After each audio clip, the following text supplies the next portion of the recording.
Now, the Hunt Palmer Show. Yes! I feel like I've been waiting for this my entire life. You're listening to the Hunt Palmer Show on 104.5 ESPN Baton Rouge. Jolly good fun. Jolly good. Locking down the middle of the day. America's favorite daytime fun show. Live from the Raising Cane's studio. This is Hunt Palmer.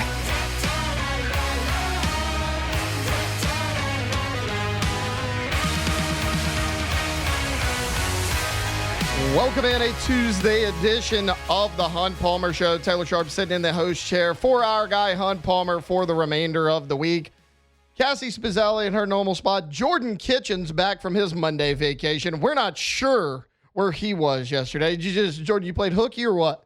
You just decided not to show up to work yesterday? No, I did AFR. Oh, so y'all just show swapping now that everybody's out of town? I mean, well, it's a very attentive show, but you got to like prep for AFR. You can't just do other things and just go into it. You better have that sound sheet ready to go. So, yeah, I had to do some things last couple of days. It sounds like they don't trust Braxton enough to do it, which honestly, I kind of get. Well, honestly, he was supposed to do AFR yesterday, but he's, yeah, man, my knee, man, switch spots, man. I'm like, all right, dude. Wait.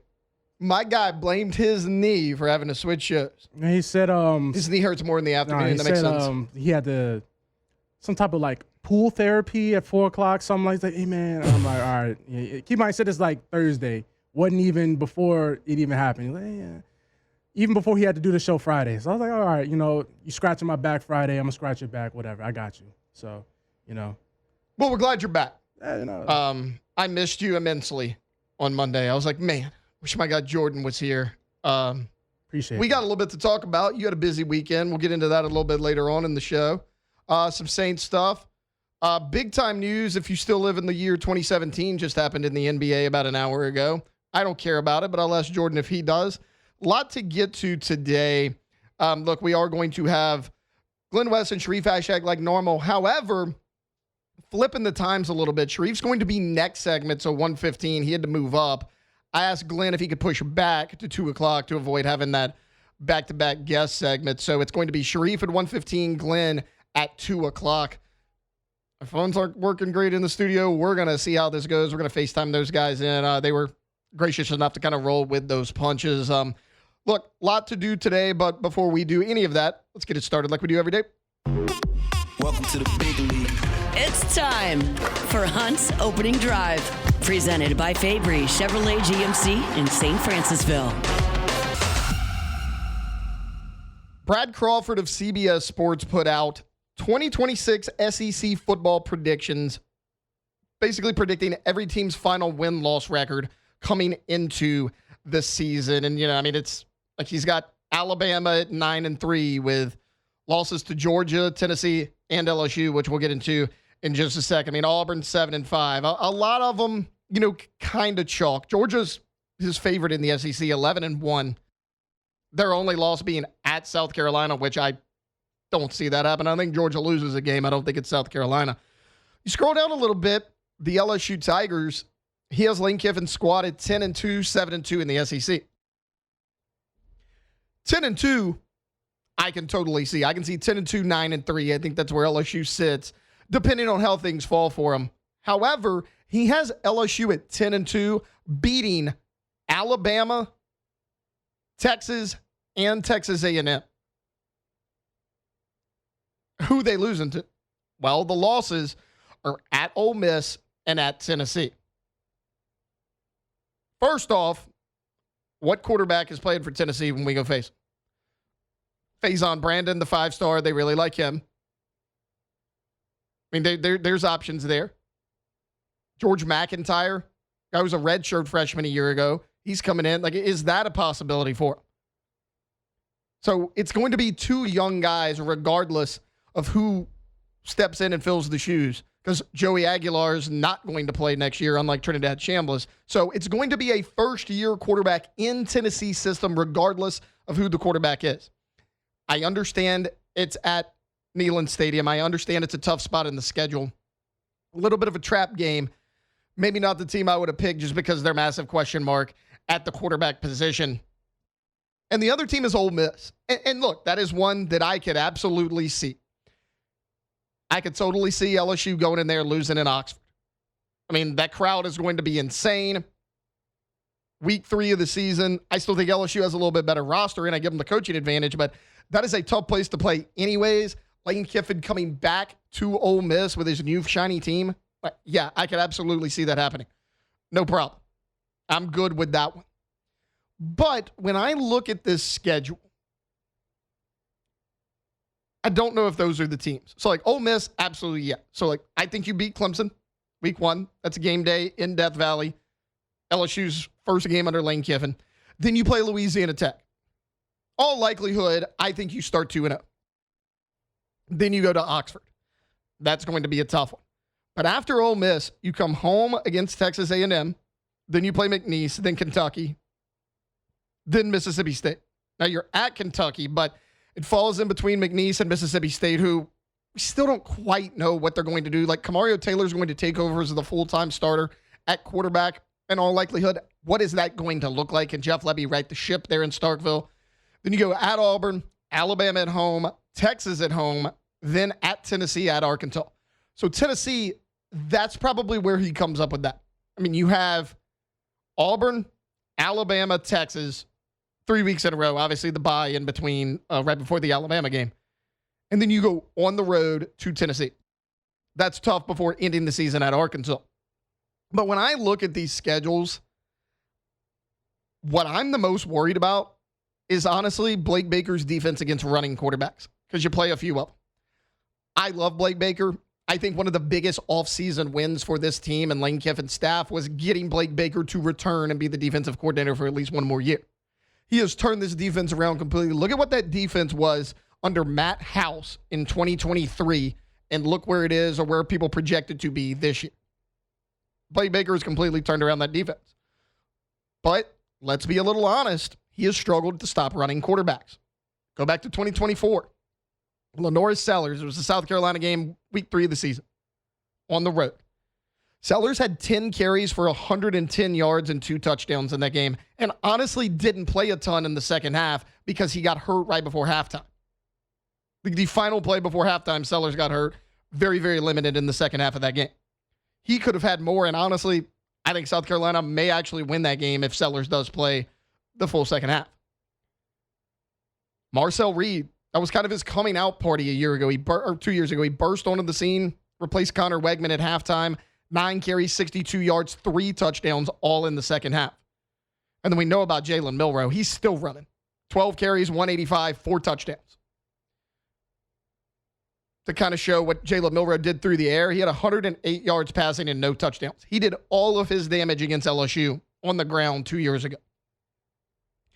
Now, the defense as a whole was a lot better in 2025, but still the running quarterback gave you problems. Trinidad Chambliss, 71 yards rushing against LSU in that game. Now, they were awesome against Lenora Sellers. I think Sellers is limited a little bit because he's not great at throwing the football, and you had just seen him the year before. They did awesome there, but that's honestly the outlier. Diego Pavia, 86 yards rushing, 2 touchdowns, just 160 passing. So again, he did most of his damage on the ground. Marcel Reed last year against LSU, 12 for 21, 202, 2 touchdowns, 2 interceptions. How'd A&M score all their points? Well, he had 108 yards rushing and 2 touchdowns. And I've heard a lot of people say, yeah, well, Marcel Reed's going to do that against anybody. Not really, though. I mean, you go look at what Marcel Reed did game by game a year ago. He rushed for 70 yards in a game twice last year. 71 yards against Texas, and then 108 yards and 2 touchdowns against LSU. His only 100-yard performance and multi-rushing touchdown game was against LSU a year ago. In 2 seasons, Marcel Reed has 5 rushing touchdowns against the Blake Baker defense. Going into the season, I can't do anything but assume that it's going to look the exact same this go-round. And it's going to be tough to stop them once again. So, like, do I take Tennessee off that list and put A&M in there? Maybe. The defense was better, again, in 25 than it was Baker's first year, but there's still work to do. Now, if they can stop a running quarterback this year, then I think it'll be a complete unit. I think the secondary is the best group on your team. I mean, you look at DJ Pickett and PJ Woodland out there at corner. to Marcus Cooley paired with a Ty Benefield, who's, I think, the best player you got in the transfer portal. Sean Spears at the star position. And I think your linebackers are going to be good too, Weeks and Daughtery, but Weeks has been on that defense the past 2 years. What is going to change on that defense this year to where folks say, hey, I have confidence that this team can stop a mobile quarterback? And I didn't even mention Alabama because we don't really know who their starters are going to be. If it's Austin Mack, he's not quite the runner, but Keelan Russell can run a little bit. That's another guy that could potentially present you with problems. So, when I look at this, I take Tennessee out of the equation, even with the tough spot where they're at on the road after 3 straight tough games, just because when Blake Baker's defense hasn't faced a mobile quarterback, they've been really, really dominant. It hasn't been that way when you've had a guy that can run a little bit. There is one thing, if you want to dig into it, into the nitty-gritty and say, hey, maybe this will be different this year, maybe they just didn't get good looks in practice as far as running quarterbacks. We know Garrett Nussmeier could not run. Michael Van Buren could not run, despite people claiming he was the next great dual threat before ever taking a snap at LSU. Van Buren couldn't run either. And you saw LSU's running game as a whole was bad. Maybe it was just they had nothing to go against in practice.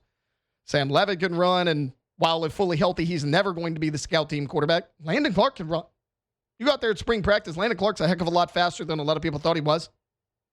Go turn on the Elon tape, he can run. Husan Longstreet, not known quite as the runner, but he can take off as well. Does that give you a lot better look and maybe just at least practice against a running quarterback? I hope so, because again, if they solve that issue, this is pretty much a complete defense. I do worry about the depth at defensive tackle, but you managed that position last year fine. And I think you're more talented there than you were a year ago. I think edge rushers are going to be better with Prince William Mielen and Jordan Ross. I already mentioned the linebackers and the safeties. You figure that one piece out, then I feel confident that this defense can keep you in every game you play. LSU is going to drop a game or two this year. I'm not predicting this team to go undefeated by any means. And yes, I get that it's a tough spot for Tennessee, but I trust Blake Baker's defense against Tennessee a heck of a lot more than I do right now at Texas A&M or an Ole Miss. And that's not even mentioning Arch Manning. You play Texas this year. Arch Manning had over 500 yards rushing and 10 rushing touchdowns. The guy had double-digit scores on the ground a year ago. That's a guy you're going to have to go against. It's going to be tough sledding for this defense, but look, if they can figure it out, I think you're in for a pretty good year, and I think this could be a complete unit. All right, look, we'll take a quick timeout when we get back. Again, switching things up guest-wise here. Same guest, different time slot. Sharief Ishaq, WDSU, going to join us next here on The Hunt Palmer Show. The Hunt Palmer Show. Gotros Outdoor Power, Gotros Outdoor Power. It is grass growing season. That rain's falling, that weather is warming up, and that means you got to cut that grass. Gotros can get you behind the wheel of a zero-turn mower for $100 a month. It's a family-owned and operated business. They've been at it 22 years. That's why you should do business with them, not just because it's family-owned and operated, although doing business with local folks is always something that we endorse, but because the customer service that you get from someone in your community that's able to see you face-to-face, have a relationship with you, that's important. And that's why they do business the way they do at Gotros. When I say family-owned and operated, don't misconstrue that as a small business. They're the National Hustler Deal of the Year 2 of the last 3 years. They've got the largest hustler inventory in the state, largest parts inventory in the state. So if you need a zero-turn mower, you can get one from the big box stores. I wouldn't recommend it. You may never hear from them again. That will never be the case at Gotros Outdoor Power. You can find them at 2 locations, Airline Highway in Baton Rouge and, of course, in Gonzales as well. It's Gotros Outdoor Power. They're online at GotrosOnline.com.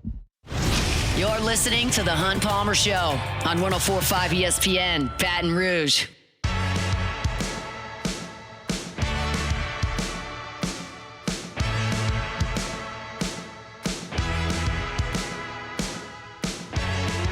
All right, welcome back in. Hour number 1 here on a Tuesday edition of the Hunt Palmer Show. Switching it up a little bit. We normally have him around 2:30, but he was nice enough to hop on with us, kind of change his schedule around a little bit for us. Sharief Ishaq of WDSU joining us right now. Sharief, how are you today?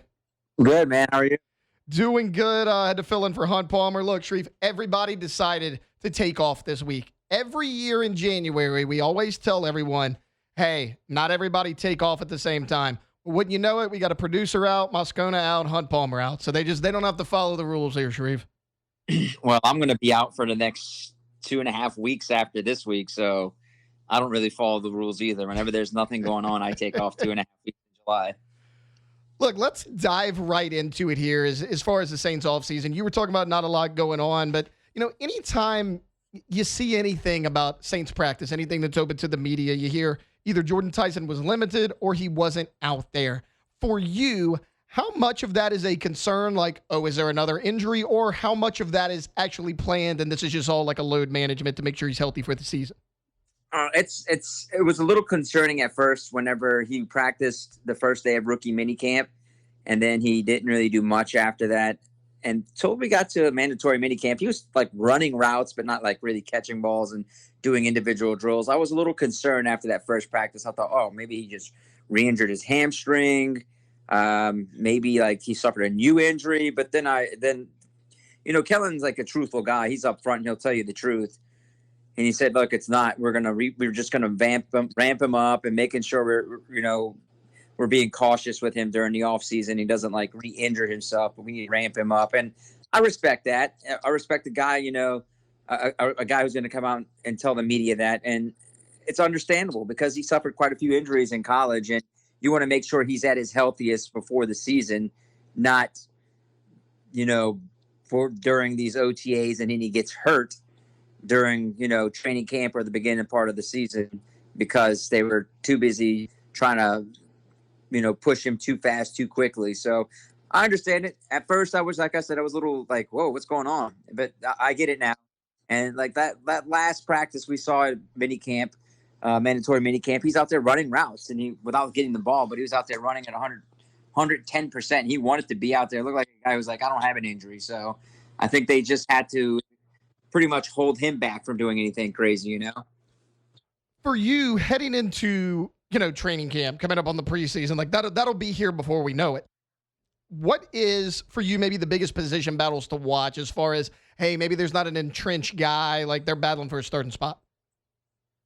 I'm interested to see how that star position goes, even though it's pretty much Jonas Sanker. But I want to see the depth at cornerback. I want to see how the safety position and star position really shakes out. Those are the positions I'm kind of watching there in the secondary. I want to know what's going to happen. I need to know if this situation is going to be where they need to add more players, where they need another slot corner. I would say that's the position that's been talked about the most this offseason. And rightfully so, because you lost Alontae Taylor. There was no way in the world they were going to pay that much money, but you have to find someone who can at least, do that and more, what he did last year. But I think Jonas is going to be fine. I think he's going to be fine. He's confident. When I talked to him during OTAs, he said, he felt like he was on schedule a little ahead, but he knows he still had a little bit more learning to do in that position. But he says he can handle it. He can handle it just well. And he's getting tips from a lot of people in that secondary to make sure things go smoothly, because when it comes to playing that position, it has to be lockstep with everybody else, the cornerbacks, the safeties. So I think he is going to be fine. It might take a little bit, but I think he's going to be fine. And if you ask me for another position, I'm interested to see how the linebackers shake out. I know they added Caden Ellis and they have Stutzman and Werner. I'm interested to see how much Stutzman gets on the field because he closed that season strong. I want to see if he gets a lot more playing time this upcoming season, because he's a guy who's building confidence and a lot of confidence too, and in terms of the way he played in that defense last year, and his confidence and his ability to play is starting to show a lot more. I'm glad you brought up outside corner, Sharief, because it's one of the most talked about positions, and because there's uncertainty there. Like for you, is that the biggest weakness right now, or at least the biggest unknown on the Saints defense? Yeah, it's Quincy Riley and Kool-Aid McKinstry. Those two guys played pretty much the entire year on the outside. And I think that there's going to be a lot expected them and even more. And you could just talking to Kool-Aid, you could just sense that his confidence has grown from year 1 to year 2 to year 3. And that's a good thing. I mean, I think that, the more he plays, the better he gets. And you started to see that toward the end of last season, just like with Tyler Shuck when he got in. I think it brought a whole new vibe and energy to the defense as well. And Kool-Aid benefited from it. Now he still has some learning to do. A little too handsy at times. I think he knows he's got to avoid the penalties, and he'd love to have more interceptions. He knows that there were a few that kind of got away from him.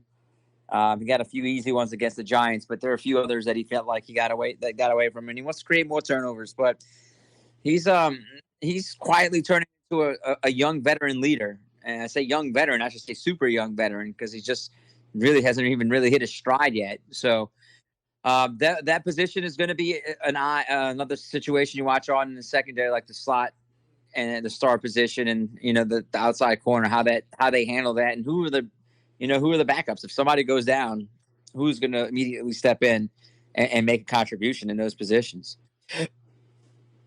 For you, let's switch to the offensive side of the ball here. Like, again, we were talking about corner and the lack of super experienced veterans, all that, the positions to watch over there. Offensively, I guess same question. What is your biggest concern heading into training camp for the offense? Well, it's an amazing question because I want to see how right guard works. I want to know if Cesar Ruiz is going to benefit from having, hopefully another thing we can talk about, a healthy Eric McCoy at center, having David Edwards in there, having your two tackles who I think are going to be all pros down the line, and Fuaga and Banks. A healthy offensive line might help Cesar Ruiz out a lot because, he's getting paid good money. Does he get beat out in camp? Is he able to maintain that position? That's, a position that it's important. I mean, he'll even tell you he struggled last year. There's a lot of struggles, and I get it because without having Eric McCoy on the line, it just throws a lot of people off at guard and any other position along the offensive line. But I think for him, it's a big training camp. It really is a big training camp. That I want to see how that battle goes for Cesar or anybody going against Cesar to take that position, because it's make it or break it, man. He's got to show that he can play that position. And if you ask me for another one, I'm going to go running back. I'm interested to see if Alvin makes it through training camp. I mean, it'd be foolish for them not to just use him this year. It's the final year of his contract, the final year of his deal. There's no reason to cut him. They get no benefit from cutting him unless things go awry in the locker room and goes sideways and he's not the locker room leader they want. I understand, but for now, for me, I think it's better for them to keep Alvin than to let him go, because I think there's still some juice to be squeezed, man. I mean, I still feel like there's a little bit of juice left in Alvin Kamara, and I think you can use him in third down situations, non-blocking, and I think he could still run some routes out of the slot. And I don't know if you can get him, more than 10, 12 carries a game, but I still think you can use him legitimately in the passing game. I'm glad you brought up Kamara, because that's kind of where I was going next.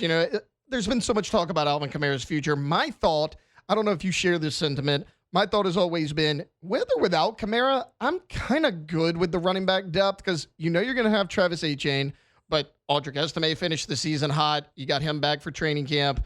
Can you get anything from Devin Neal? Can he stay healthy? You got Ty Chandler, who you brought in, and then Kendre Miller, if he could ever stay healthy. If Alvin Kamara is on this roster, who's the odd man out in that running back room? I can't imagine they would keep that many guys. To me, it's obviously Travis, it's Alvin, Devin, and then you have to choose between Kendre and Estime, and then Ty Chandler. Ty Chandler's brought in for special teams, but he might be battling with Barryon Brown for the special teams. So, it's a good thing. Look, it's a good thing to have this problem, to have this much depth, because how many injuries this team has dealt with at running back, at receiver, everywhere in the offense. So it's good to have that competition. But if you ask me, I'm keeping 4. The 4 I'm keeping would be Estime, Neal, Kamara, Achane. Yep. That's my gut right now. Best abilities, availability. Now, if something happens with Kamara, then it's Kendre Miller who comes in. But it's a good battle that they're going to have this offseason. I mean, the issue at Kendre is his inability to stay on the field. Best abilities, availability, and it just hasn't been available. Unfortunately, he's dealt with so many injuries. Sharief, before we get you out of here, got one more for you here, and thanks so much for your time. Sharief Ishaq, WDSU, joining us right now. Going from running back to quarterback, obviously the guy everyone's watching the most, second-year quarterback Tyler Ishaq. What kind of year two jump do you expect from him this year? A tremendous one. I truly do.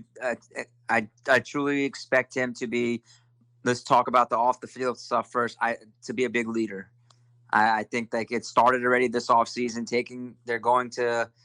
He and the receivers, tight ends, they're all going to San Diego to work out on the beach, get that chemistry, see if they can bond a little bit more. I think that's first step in being a leader. So that is the number one thing he has to work on is being a leader. Looking over the tape from last year, from when he started every single game, from the Rams game all the way to the Falcons game, and find what he can do better.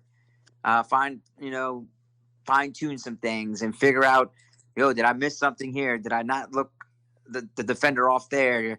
Did I not see my running back in the flat? Did I not see someone running this route?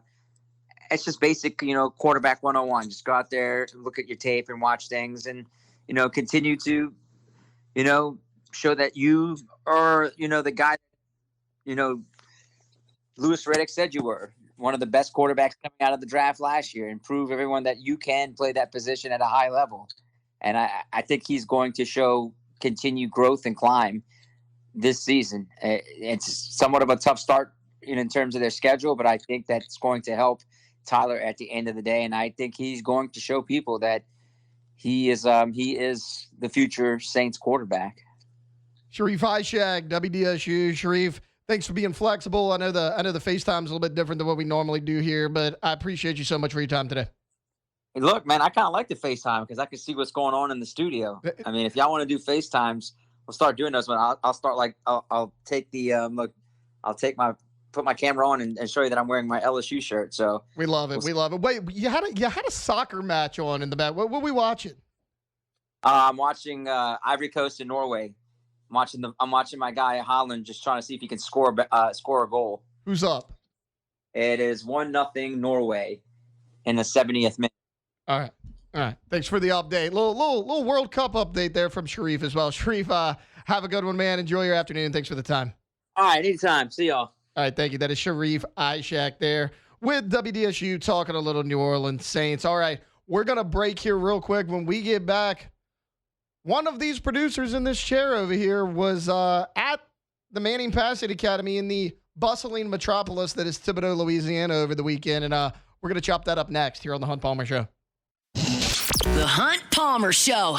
Highland Insurance Group, HighlandIG.com is the website. Property and casualty or group employee benefits. Your one-stop shop for all things insurance is, of course, the Highland Insurance Group. If you're a business owner and you don't have a great relationship with your insurance broker, they're just the guy who came with the lowest premium number, that's one way to handle it, but it might not be the best way, especially when something happens. Whether it's a hurricane or a car accident or a cyber breach or a lawsuit or an injury. When that happens, you're going to need your insurance to respond. And if you only have the insurance in place because it was the cheapest one, it may not. Jonathan Carver and his team can be a trusted advisor and a part of your team as a business to make sure that your business continues to run even if the event happens. Give them a call or check them out online, HighlandIG.com. They're right here in Baton Rouge, but they can help you out statewide. It's Jonathan Carver and his team at the Highland Insurance Group. They're online at HighlandIG.com. You're listening to The Hunt Palmer Show on 104.5 ESPN, Baton Rouge. My friend David Duvall, One Bath and Closets, online at onebathandclosets.com, onebathandclosets.com. Tub to shower conversion can be a really, really efficient and effective way to transform your bathroom. It's not time encompassing. It's not invasive into your home. David says a tub to shower conversion can be done oftentimes in 3 to 5 days. And if you have a tub that you don't use or it's not working properly, or you got one of those big 90s jacuzzi style tubs that takes up a ton of space and you never get in it, well, turn that space into a walk-in shower. It's transformative. Can add value to your home as well. You won't know unless you ask David Duvall. Have that free consultation. Just sit down with David, chat about what he can do for you. They do have financing available, 0% up to 18 months. So go to onebathandclosets.com and get that consultation. You'll be able to see the pictures of their great work. You'll see the satisfied clients who've left reviews. It's David Duvall and One Bath and Closets. Been at it for 35 years. Onebathandclosets.com. All right, welcome back in. Hour number 1 here on a Tuesday edition of the Hunt Palmer Show. Taylor Sharp sitting in for Hunt Palmer, Cassie Spazzali, and Jordan Kitchens. And speaking of Jordan Kitchens, Jordan, you were out in the big city. We'll call you the city slicker now. Out there in Thibodaux, Louisiana, the hottest place on earth in the month of June. And you were out there. Did you go with Dev? Yes. Okay, yes. so you were out there at the Manning Passing Academy. Yep. Dude, I'm looking at the list of people that were at this thing. There's some heavy hitters. Arch Manning, Julian Sayin. Taylor, I'm going to be honest. The group last year. Okay, you way disappointed? way better. Okay, so who was there last year that you were like, man, I wish they would have came back? Or like, this camp misses it? Well, definitely Lil Norris Sellers. Like, a lot of people want to say Lil Norris Sellers, but the show he put on last year, well, obviously, and I would have liked a little bit of LSU representation. No Sam Levitt, because apparently, you got to accept this invite early in the year, and they didn't think he'll be healthy. He was coming off the injury. Yeah, so they didn't think he'll be healthy Makes enough sense. for at around this time of year. So definitely would like a little bit of LSU representation. Felt like Trinidad Chambliss was getting that LSU love, which is weird. They booed Arch Manning, but was clapping for Trinidad Chambliss. So Why? Yeah, they was booing Arch Manning. Why? Well, why they're booing Arch? Arch Manning got booed at the Manning Passing Academy? Yeah. During the throwing competition on Friday night, yes, they were booing Arch Manning. The little camp counselor, not camp counselor, the little kids, whatever, yeah, they were booing him in the stands. But let Trinidad Chambliss come up there. Trinidad! And I'm just like, man, we need some LSU something here. Like, it's ridiculous. Okay, so I've only seen clips, like snippets. Like they're not putting out a ton on social media. It's all clips of whoever's there. Yes. From what I saw Julian Sayin make some nice throws. Yep. I saw Trinidad make a ton of nice throws. They were cheering. And honestly, man, Gunnar Stockton appeared to throw the ball well. And I like Gunnar. To me, though, it was always, I don't know, like Gunnar always just seemed kind of bland to me. Like I liked him. He seemed like a guy that was going to get the job done. But I mean, were social media clips deceiving, or did he show out a little bit? Gunnar did really well.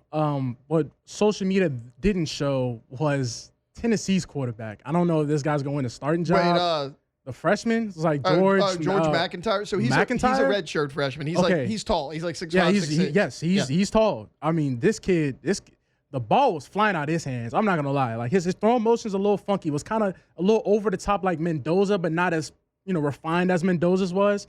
But the ball was flying out of his hands, and he was extremely accurate. So if I don't know how he's gonna fit in Hypo's system, but like he looked okay. Like I didn't know who he was. I'm like, who's this tall string bean looking kid? And ball was coming out of his hands. Dude, I'll tell you this, okay? And I know I just talked about Tennessee in the first segment and thought, that's going to be a struggle for them just because it's hard to start in the SEC at quarterback, especially year one. Like right now, they're in between redshirt freshman George McIntyre, true freshman Faison Brand. Yeah, that's what they got double right whammy now because Aguilar didn't go to the correct judge like Trinidad Chambliss did, and he could not play this year, even though Trinidad can. So, tonsils. Dude, I followed George McIntyre a little bit.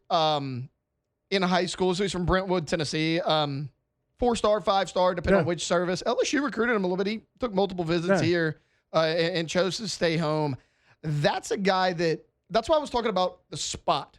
The spot for LSU and Tennessee is tough late in the year because if George McIntyre could figure it out, the guy's talented. He played 36 games in high school, 62 passing touchdowns.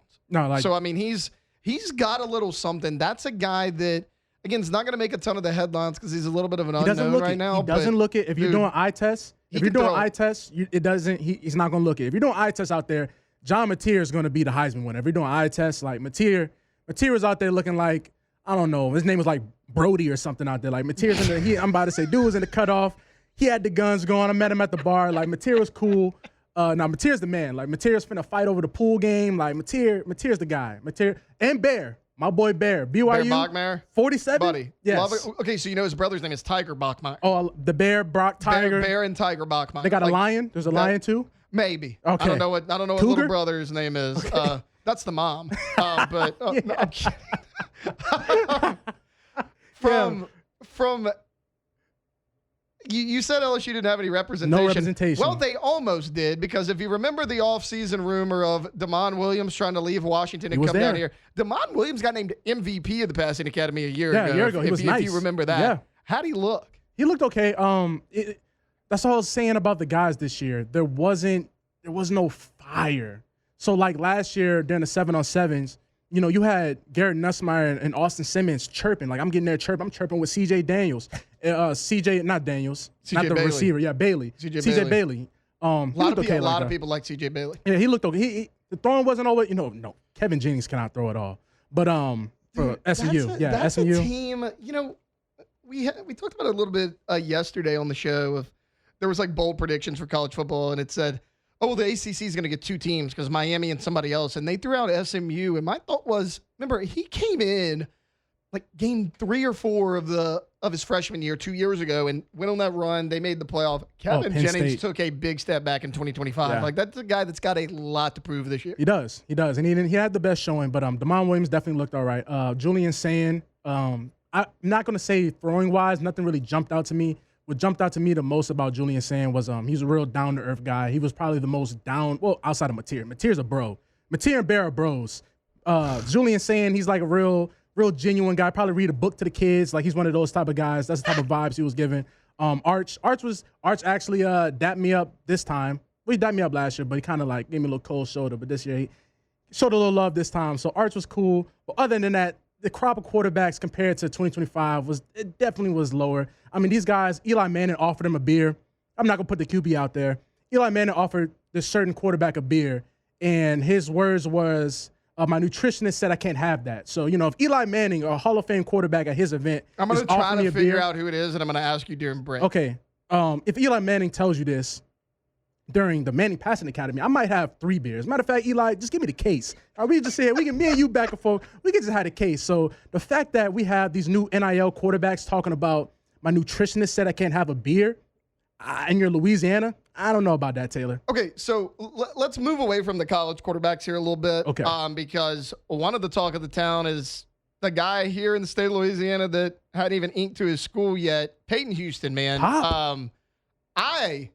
I love Peyton Houston. Yes. I have, for 2 years, said that Peyton Houston is the best quarterback in the state of Louisiana. And I think he has been since he was a sophomore at Evangel. Like, yep. I don't care that he's not 6'2". I don't care that he's not a 220-pound guy that looks all stocky. Yeah. When the lights come on, you go watch that kid at Evangel. He plays better than anybody I've seen in the state. And to me, it's not particularly close. Like, this is not a shot at Elijah Haven. I think Elijah Haven is a good quarterback, but it's very telling to me that the staff under Brian Kelly targeted this guy hard. This was the quarterback they went after. And Lane Kiffin's staff came in, they're like, yeah. I mean, you kind of looks like you're targeting the right guy. I heard rave reviews from him out of the Manning Pass Academy. What'd you see from him? Oh, man, Pop. One thing about him is that he kind of resembles, I know everybody wants to give the comp to Trinidad, but actually seeing Trinidad in person, like, yeah, they definitely do similar. You know, Trinidad's not the biggest guy, but he's not as short as people like to make him seem. He definitely looks like a D1 quarterback. So I think Pop has a lot of that in his game. And honestly, we look at Lane Kiffin's system, we look at Lane Kiffin's quarterback, he is the prototype, archetype of a Lane Kiffin quarterback. He's going to move around. First of all, his arm is like a gift from God. I mean, we're talking like a lightning strike. The ball just, he's one of those. So it's this kid, he fits Lane Kiffin's system. And it's hard to, project these quarterbacks now because any day out of the week, these guys are going to hop in the portal and just, skedaddle out of town. So, but if he's locked in, I think that is the perfect and prototype Kiffin quarterback. All right, so before we go to break. Yes. All right, you were out there. You saw all of them. You saw the big-name QBs. Which one of them's winning the Heisman, Jordan? I need to make some money. Dude, I'm biased and I'm skewed because John Mateer was such a guy, and then John Mateer at the bars after, like John Mateer. I was a John Mateer hater. Dude, there was a lot of people that came away liking Mateer after this weekend. Mateer is the man. I'm sorry to let people know that. I know people don't want to hear this LSU Airways, but John Mateer is the guy. I'm sorry. I can't bet on Julian saying honestly. I'm a little chapped at him still from last year. So remember the show me and you did? It was Charlie and Jimmy were both out. It was like, live it's coming. Yeah, it's coming up. Yeah. It was a couple days after 4th of July. Yeah. I took Julian saying I put a $20 bet down. He was plus 2,000 to win the Heisman. You was high on him last year too. He became a finalist and he finished 3rd. Yeah, I can't do it again. I would love to do it again because I think Julian Sand's gonna have a great year, but he finished 3rd. It came back to bite me late in the year. He didn't get it done. He's a good guy. Now I don't know how to translate to wins on the football field, but I promise you, Julian Sand is a good guy. Really good guy. So what I got from this was you're now BFFs with Bear Bachmeyer and John Mateer. Love him. You're Fans still for not life. friends with Marcel Reed after last year. Dude, I ran into him, man. Gosh. Well, we only got enough time for the Marcel Reed. I forgot about that. And ran into him. then Peyton Houston's the next great LSU Tiger. That's what I got. And a lack of LSU representation at the Man and Passing Academy is a sham. I mean, this year's a little bit different. It's a little different, but that's a sham. You brought in a brand new coaching staff. You have your quarterback. You were Landon wondering Clark if he was couldn't going to be show 100. up. Somebody, I get Houston Longstreet. I get it. But you want to have the guy out there. I know, I get it. But I don't think Trinidad it's getting all the love, I just can't respect Trinidad getting love. That I don't love. Yes. All right, look, we're going to take a time out, including stuff I don't love. Another sports gambling thing going on, this time in the NBA. We're talking about it next here on the Hunt Palmer Show. The Hunt Palmer Show. Boudreaux's Electrical Services. Boudreaux's Electrical Services. Make sure the power doesn't go out on you. We're going to have some nasty storms blowing through Louisiana, all from the north to the south portion of the state. You know when those happen, especially as the weather warms up, you can lose power. It's at the very least annoying. At the worst, it's debilitating for work and sleep. Make sure it doesn't happen. Boudreaux's Electrical can come out, have a local team install that Generac home standby generator, and make sure that your power does not go off. Evacuate from a storm. You don't want to come back to a dark, hot house with a ruined fridge and freezer. No. You want to come back to a house that's powered. Boudreaux's Electric can make that happen with that Generac home standby generator. Give them a call at 985-397-1562, 985-397-1562, or 225-300-9389. That's 225-300-9389. You can do it the easy way. Find them online at boudreauxelectrical.com. That's Boudreaux's Electrical Services. You're listening to The Hunt Palmer Show on 104.5 ESPN, Baton Rouge. They got deals. Fabry Chevrolet GMC has got some savings for you, and I am going to tell you about them because if you'd like to get by and take a look, you can certainly do it. They're on Highway 61 in St. Francisville. You can get a 2026 Chevy Silverado at 0% APR financing from now until the end of the month. That's not a long time. You got a week and a half, but 0% APR financing on 2026 Chevy Silverados for 36 months. You can get a 2026 GMC Sierra 1500 at 2.9 financing for 72 months now until the end of the month. Great deals on Silverados and Sierras, and got some vehicles that are potentially really affordable. Chevy Trailblazer, Chevy Trax, as low as $30,000 over at Fabry Chevrolet GMC. So if that's the price range you're looking at, go see them. Highway 61 in St. Francisville. They're also online at FabryChevrolet.com, FabryChevrolet.com. All right, stop me if you've heard this before. A well-known athlete has been indicted on sports gambling allegations. This time, Jordan, it's Malik Beasley. We've heard this. We've seen this coming. Well, we've seen this in the NBA, right? Like I think it started with Chauncey Billups, but he was already out of the league. He was coaching at the time. No. It started with Porter. Jonte Porter, banned for life. Yeah. Like you get in trouble for sports betting if your name's not Shohei Ohtani. Like that's pretty much how it works. Yeah, don't speak English. I'm sorry, Jordan. It was clearly his interpreter. Yeah, I mean, yeah. clearly Come on, Shohei didn't know anything about it. Long live Ipe. But Malik Beasley and actually Ed Davis, both of them, been indicted on this. It says that it's 3 or 4 games. Looks like Beasley bet on a couple wagers. One around 75,000. He won 121,000. So Jordan, Malik Beasley has made $56 million in his NBA career, and he won $121,000.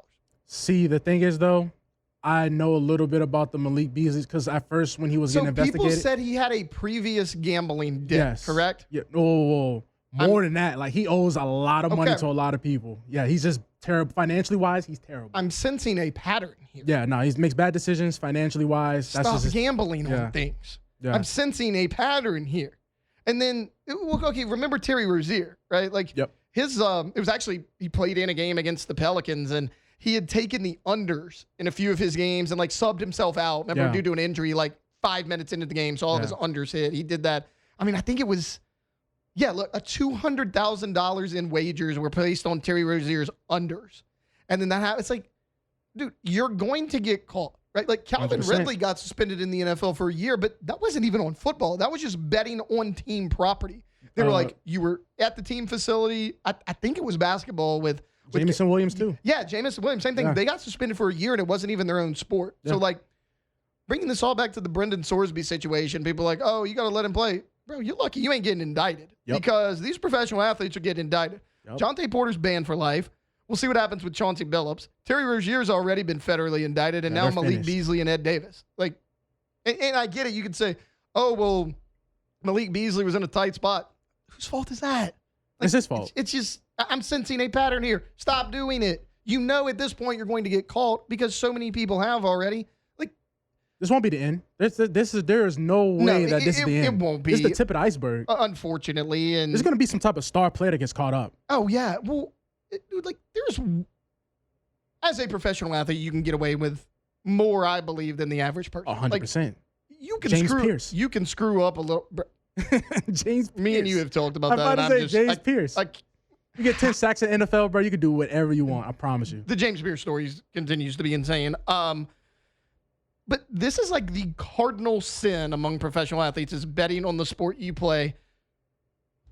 The integrity of the sport could potentially be tainted. Like the competitive, it's all out the window. So like, just don't do it. Like you're making millions. Like Terry Rozier got over $100 million in his NBA career when he got the big contract from the Charlotte Hornets. Like, it's crazy. Why are you betting on your unders, man? Like, how much are you actually making? Like, it's something that I'll never understand. All right, look, that's going to wrap up hour number 1 of a Tuesday edition here on the Hunt Palmer Show. Coming up top of hour number 2, Glenn West will join us. We're going to talk some LSU baseball, and we'll preview the upcoming college football season.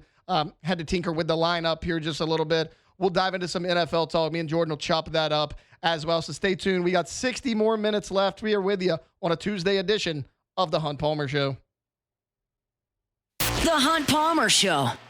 Lifetime Roofing, lifetimeroofingla.com, lifetimeroofingla.com is that website. Look, storm season is around the corner. Maybe you don't feel like you need a new roof. You don't have any leaking issues that you know of. The roof's a little bit older, but you don't see it discolored. It's not giving you problems. But you're a little bit nervous what a storm might do. Well, they don't have to put a new roof on. They can at Lifetime Roofing, but they can come over and they can do a tune-up to reinforce that roof. So you feel like you've got more peace of mind as storm season approaches. It's just part of our life down here in South Louisiana. We know storm season can be rough. We've had a couple of quiet ones in a row. I hope there's 10 more to come just like it. But I think we all know that that's unlikely. If you want to take care of that big investment, which is your house, take care of the people under your roof, which is the most important thing in your life, and want to make sure that your roof is in the best shape it can be to do that, Lifetime Roofing is a company you can trust. They're Baton Rouge-based, Louisiana people, give you a lifetime workmanship warranty. It's Lifetime Roofing, lifetimeroofingla.com.